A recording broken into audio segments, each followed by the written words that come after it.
Welcome to Training for You channel. Short story in English.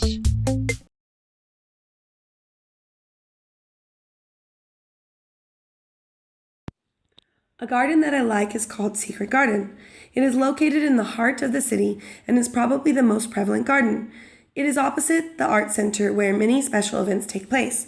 As to its history, the garden was first opened to the public more than 50 years ago. It just took about 10 years to finish it. Without a doubt, the most impressive thing about it is the amount of vegetation. What also strikes me is the biological diversity of the flowers. Inside, there is a huge fountain at the center.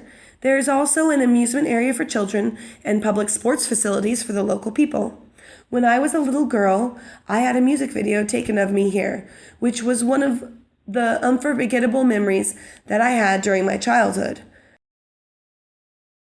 I like this garden because I always feel peaceful here.